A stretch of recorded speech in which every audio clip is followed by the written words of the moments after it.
Ainsi, nos communes seront en situation de pouvoir fonctionner. Et je reviens à mon dossier de diffusion que j'avais quitté un peu.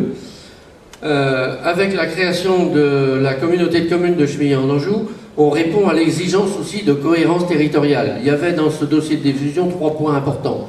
Le premier, c'est s'assurer que la population est d'accord avec notre idée de diffusion. Le deuxième, c'est l'aspect financier, reconstituer un budget primitif pour chaque commune. Et le troisième élément important dans ce dossier de diffusion, c'est donc d'amener une cohérence territoriale.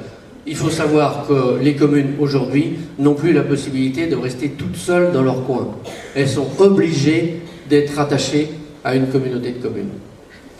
Et donc là, nous, dans notre opération, c'est assez simple, puisque les 13 communes redevenant indépendantes s'engagent à se regrouper en une communauté de communes, que l'on appellera donc la communauté de communes de Chemillé-en-Anjou.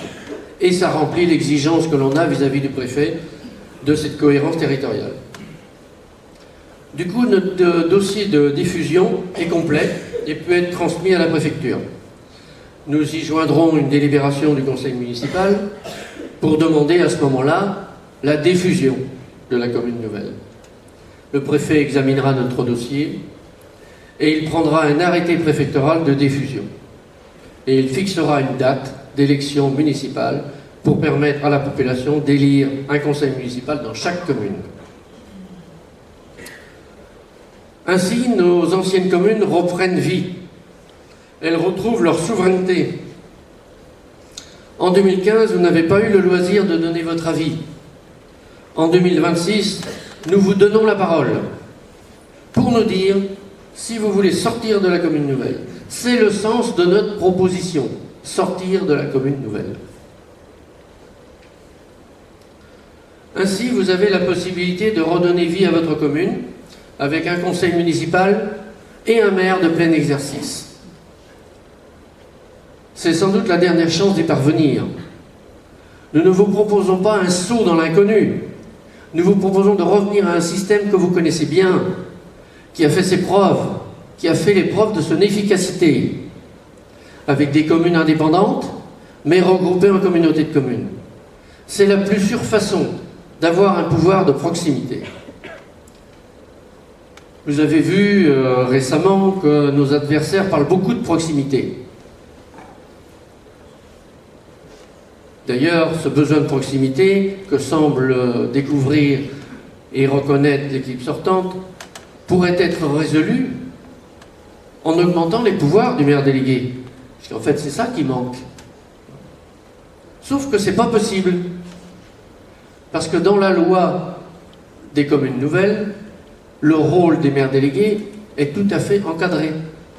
Et que le maire délégué n'a qu'un pouvoir d'état civil. On va dire qu'il a la possibilité de marier des gens dans sa commune, dans sa mairie. C'est à peu près tout.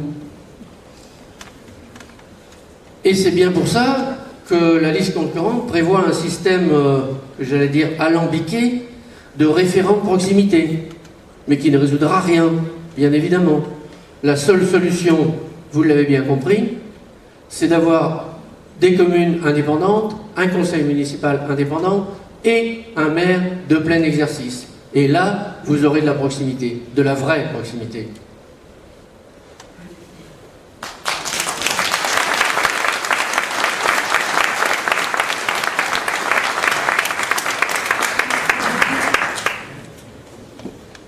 Alors nous, la proximité, nous la mettrons en place, avec un conseil municipal et un maire de plein exercice, qui aura toute la réactivité nécessaire pour vous apporter les meilleurs services que vous êtes en droit d'attendre de votre mairie.